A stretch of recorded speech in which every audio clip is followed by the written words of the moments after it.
So today for our opening words, it's a little bit different for you, as you might have guessed with these fabulous people behind me. We are going to lean into a litany for becoming by Enfleshed. And one of our speakers will say words, and then you notice in your order of service, there's a response. So when we pause and turn to you like this, you will say, "This is loving and being loved." Shall we give it a try? Excellent. We're ready. To become is a lifelong process. Nothing is constant, not even the self. We evolve in the midst of narratives meant only for some, and ways of being made narrow by fear and power. We must then have the courage to listen to the truth of our own lives, to the wisdom that comes from within, responding without resistance or need to control, but with welcome and curiosity. This is what ensures our becoming, and it is an unfolding of our truest self. This lifelong labor cannot be carried out alone.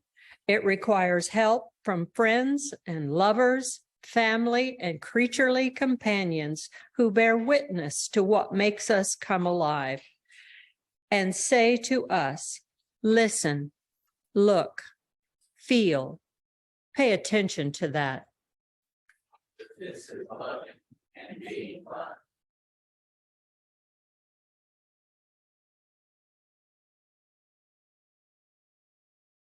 Telling the stories, sharing in the memories, giving thanks for the relationships, understandings, and experiences past that have shaped us to this day. This is loving and being loved.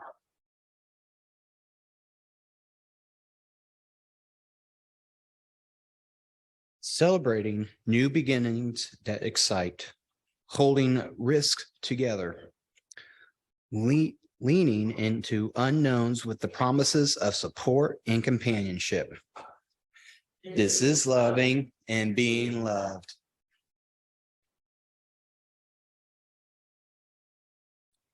Listening to the future calling uniquely to each of us in the midst of all life's noise. Helping one another find our place in the shared labor of collective life.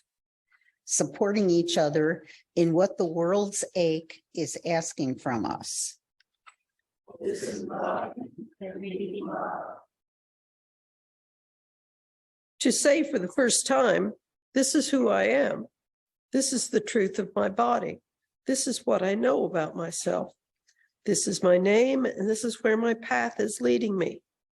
To have heard it, to have it heard, have it received, have it affirmed, and then to say again and again as we change and as the world changes, and to have each proclamation greeted with an open-armed embrace. This is loving and being loved. There is no me without you. We shape one another. The sacred that birthed us weaves our lives together so that we can only find ourselves through shared becoming. For my journey and all its winding ways, for yours. For all the ancestors who labored for what is, all the kin whose lives made ours possible. For all those yet to come, for whom living our truths today will mean breaking possibilities open for them tomorrow. We pause, we give thanks, we acknowledge. This is loving and being loved.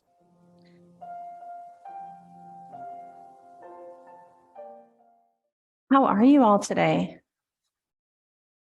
Okay, I know it's cold, but I'm going to need people to be a little awake this morning because we have a story today in which you're going to get to participate.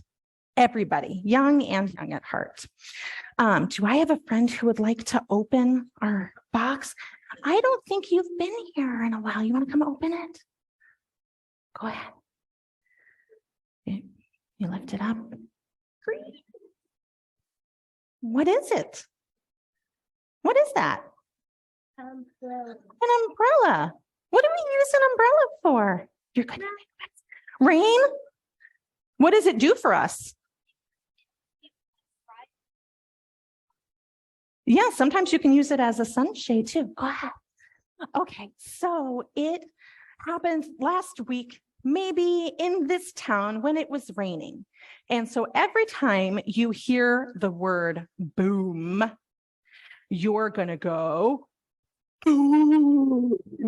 Can you all do that? Boom. Okay. And then every time you hear the word sanctuary, you're going to go, sanctuary. Can you try it? Sanctuary. Perfect. Okay. Does anybody know what a sanctuary is? Yeah. It can be part of a church. Anybody else? Yeah. It's where you feel calm and safe. Yeah. Has anybody ever been to like a wild sanctuary? Right? People have been, so it's bigger than just a room in a church. Okay. Are you ready for the story? Okay. So on a Thursday, it was raining and a little girl was walking about when, boom,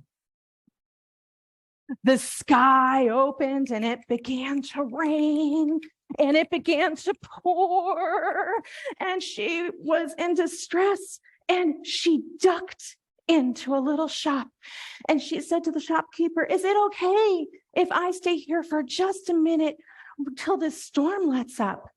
And the shopkeeper said, "Yes, you can stay here in my store, or you could also take this."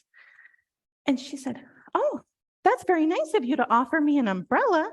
And the shopkeeper said, "Well, it's not just an umbrella. It is a little portable sanctuary that you could take with you and continue on your way." And so the little girl thought about it and said, "Well, that is awfully kind of you, but I don't have any money to share with you." And the shopkeeper said, "That's okay. You just go out there, and if you find someone else in need, you offer them the same kind of sanctuary and kindness." And so the little girl went about on her way. And the rain started to let up. And so she put her umbrella away. And then, just as she thought the sky was clearing, boom, the rain started to pick up and it started to drizzle and then thunder and boom, there she was underneath an eaves with another person. And that person was dressed really nice to go to an interview, and they had already been splashed by a puddle and they had no umbrella. They were just holding some newspaper above their head. And she said, "Here, take this portable sanctuary with you." And they said, "But I can't, you need it." And they said, no, I see my parents just right there. I can dash to them real quick and I don't really mind getting a little wet. And so off walked the person looking quite dapper, if a little wet, for their interview with their new portable sanctuary. And just as they made it to the door of the building where they were going for their interview, boom, it started to rain and it started to pour. And they saw someone sitting just outside and they said, "Here, you might need this more than I do. I'm going inside." And before you know it, everywhere in that town, people had umbrellas with them all the time, just in case they might need it. Just in case they might need a portable sanctuary to share. And that is our time for all ages today.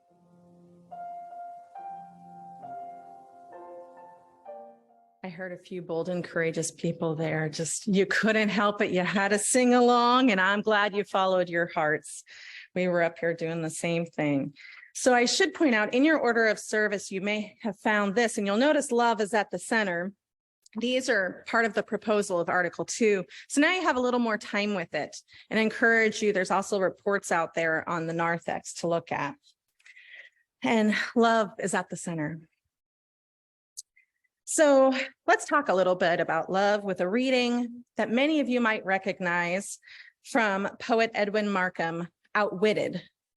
Most UUs remember him for this tiny little poem of his universalist beliefs and love that is big enough to include everyone and offers a radical understanding of belonging. It says, "He drew a circle that shut me out, heretic, rebel, a thing to flout. But love and I had the wit to win. We drew a circle that took him in." Think about what that poem says. He wanted to shut me out and say that I didn't belong. He said that my beliefs made me someone who had to be pushed away. But because I live from a place of love, I did something very clever and sneaky, and I found a way to include and welcome him, even when he wasn't willing to welcome or include me. In a nutshell, that's universalism. Love big enough to offer belonging to every human soul, not because everyone is like us or even necessarily likeable, but because love is big enough to include everyone. I invite Cynthia to share reflections from Chris.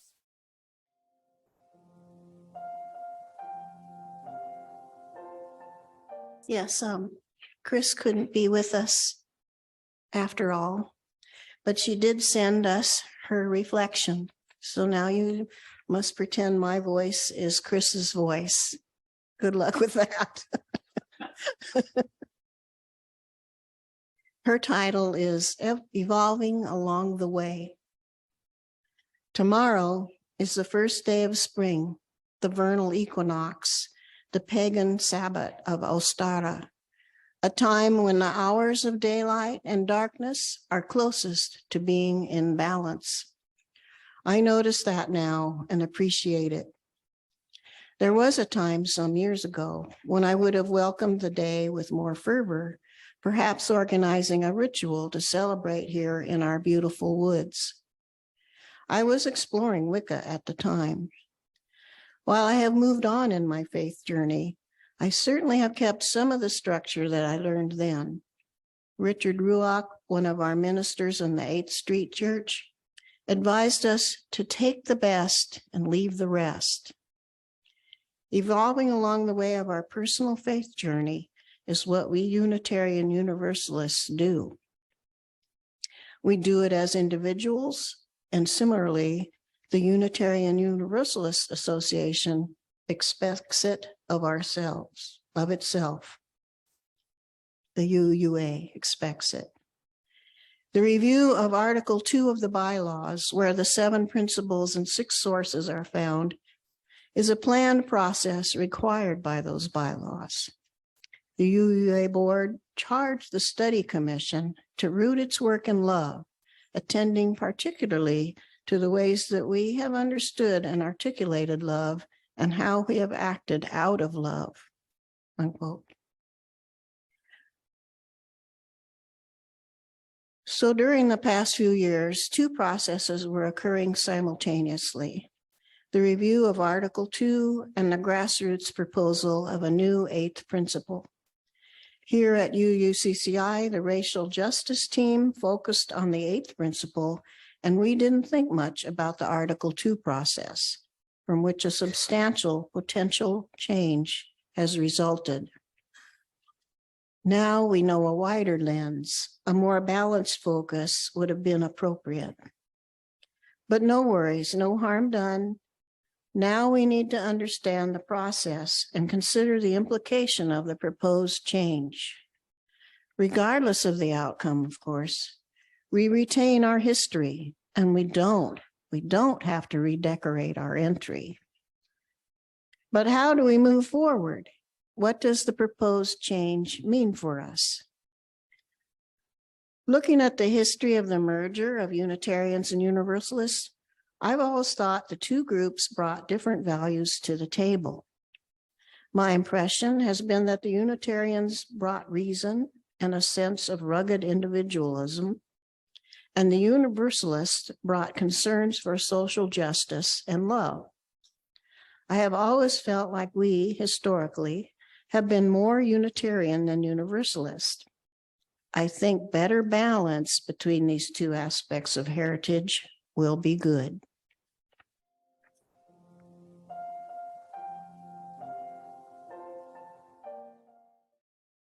Our theme this month is stories.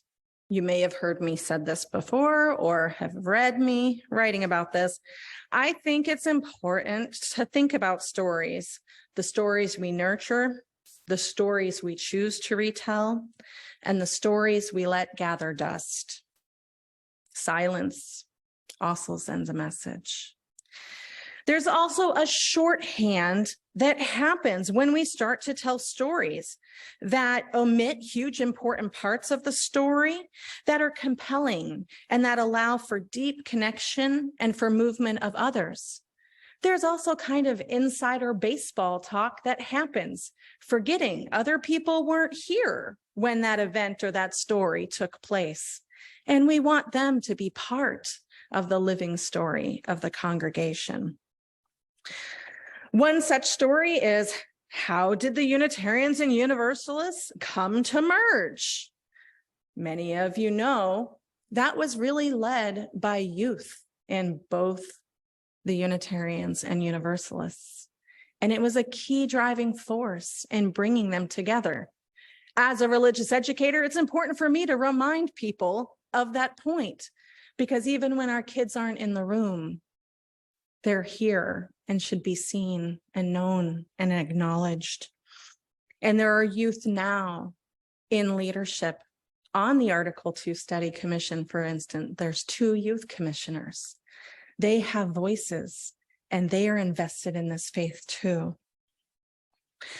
There also might be an assumption, and you know what they say about assumptions, that in this very room, all of us identify as Unitarian Universalists. Some of us might lean more Unitarian, others might lean more Universalist. Some of us were here before the merger and found this tradition one way or another. Some of us bring complex identities with us. And that's one of the benefit and alluring things about Unitarian Universalism. You do not have to diminish yourself. You can be a Jewish Unitarian Universalist. You can be an agnostic. You can be an atheist. You can be a pagan Unitarian Universalist, and on and on and on. Pluralism is important value that we share. But we need to be curious.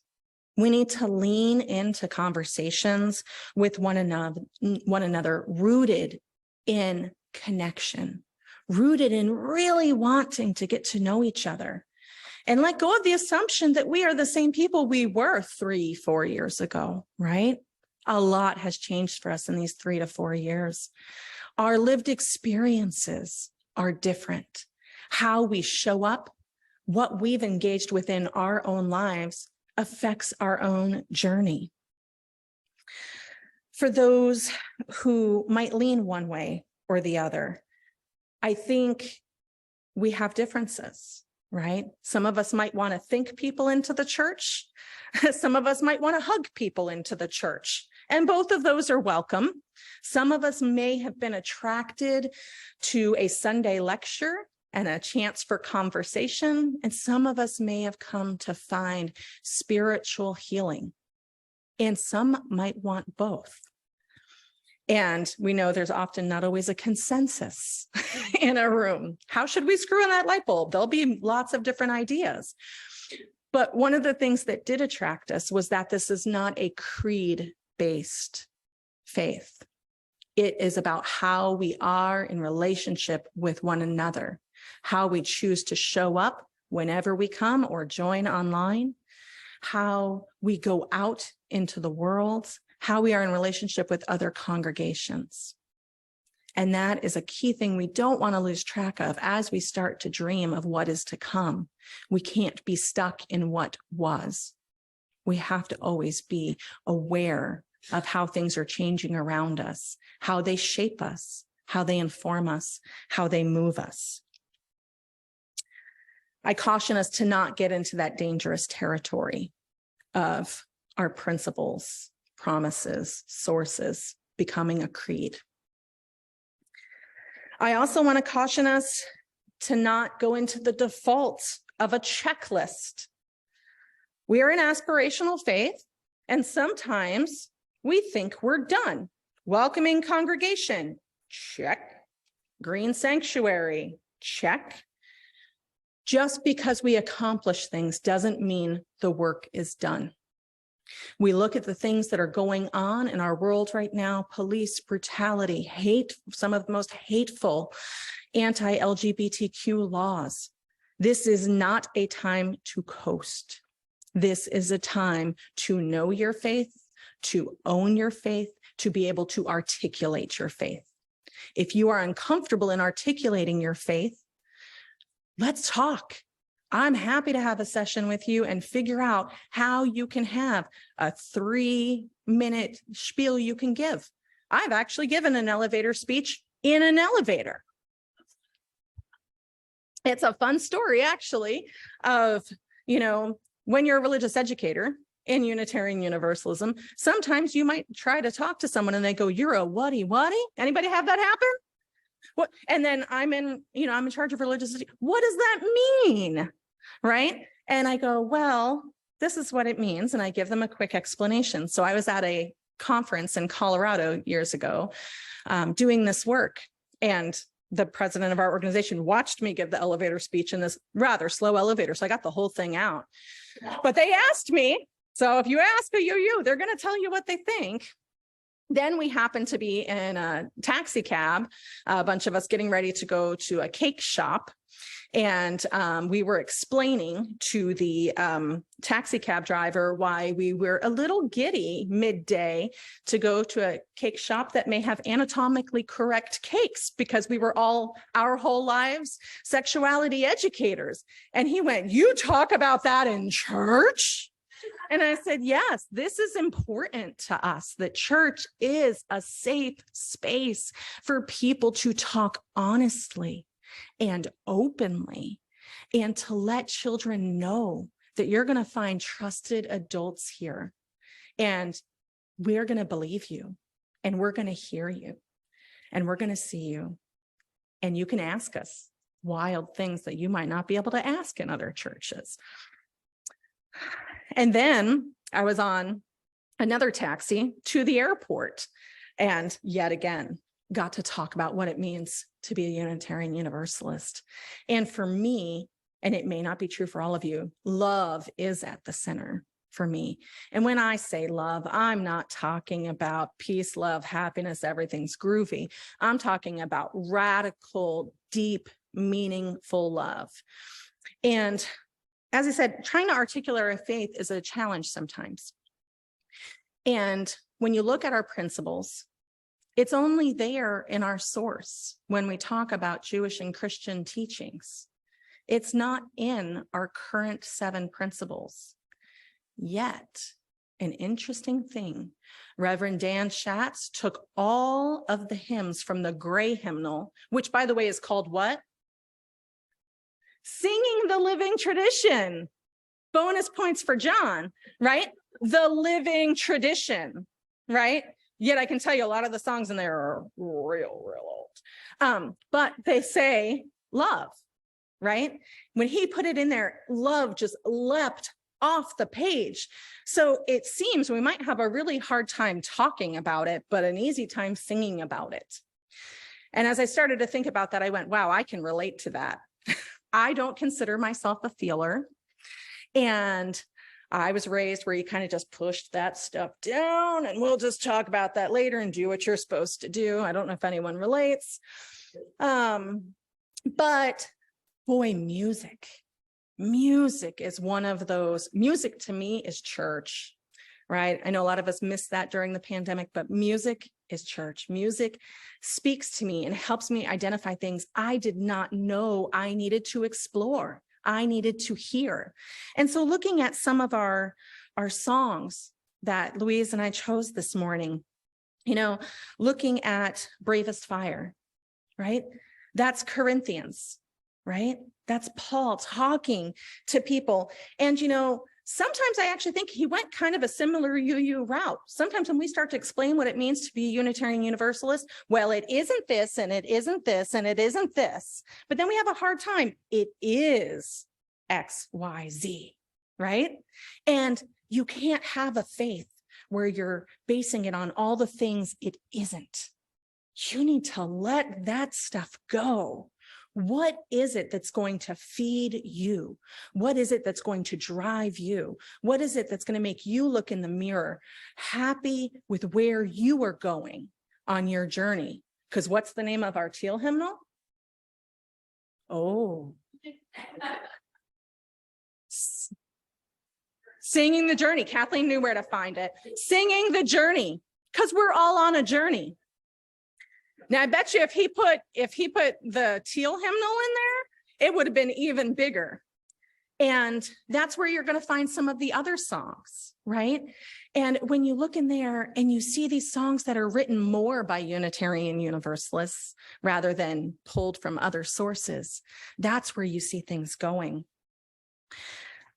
When you look at love, love is hard. It takes a lot of work. In that passage from Paul, he outlines all the things that love's not, but it's easy to mistake those things for love, or that those things are kind of getting in the way of love. But if you sink into it, if you go into love with that capital L, and you learn what it is to express that deeply, wholeheartedly, I think you're going to find what you believe in, how it informs your decisions, how you come into justice and go out into the world, how you look at equity and go out into the world. What are the things that are nearest and dearest to your heart that you're willing to walk the walk and talk the talk and show up for and be bone aching tired if it's that important to you, if it's the thing that stirs your heart of compassion? Let us look at Jason Shelton's work we're going to share here in a little bit. Jason Shelton wrote, Standing on the Side of Love. Many of us know that. It was changed when first let me back up. Jason wrote this song after being inspired at General Assembly by Reverend Bill Sinkford. Thank you. Reverend Bill Sinkford. And he said, I was so compelled to write this song. It was one of the most spiritual experiences I ever had. And it was sacred, the way the words were just coming to me and finding their way on the paper. And it became an anthem. People were singing this as they were showing up at rallies and social justice. And yet harm was happening to our siblings who were not able-bodied. And yet people weren't talking directly to Jason. That's something that happens, right? When there's conflict, we avoid talking directly to people. And yet a religious educator, Helen Bishop, who had had polio as a child, said, I need you to know that I'm in the room. And there's others who are in the room. And we're part of this too. It's us. It's we. And so with thoughtful consideration, Jason adapted the lyrics to be inclusive. And he said, what's the work we need to do together to navigate that pain so we become a spiritually mature community?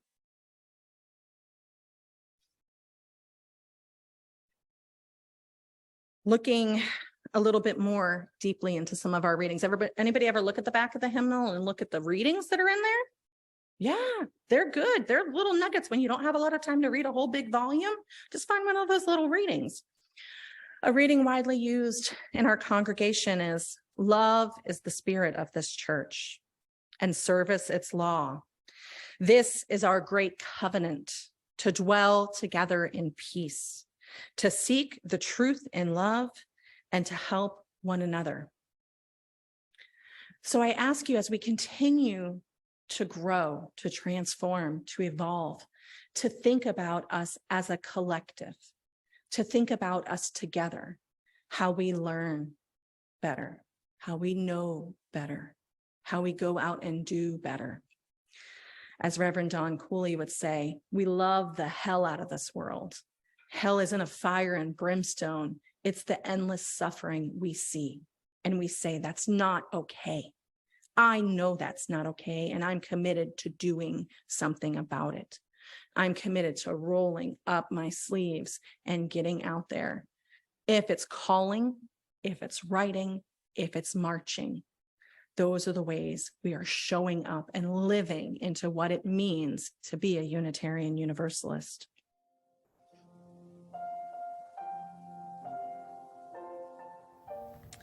I share this short reading with you by Emily Richards, May You Be Changed. May you leave this time together changed. May the promises you have made to yourself about who you want to be feel closer to the reality of who you are right now. May you share that feeling of transformation wherever you go. May it spread into every word, deed, thought, and interaction until we are all changed, transformed, and transforming together, becoming our better selves. Blessed be.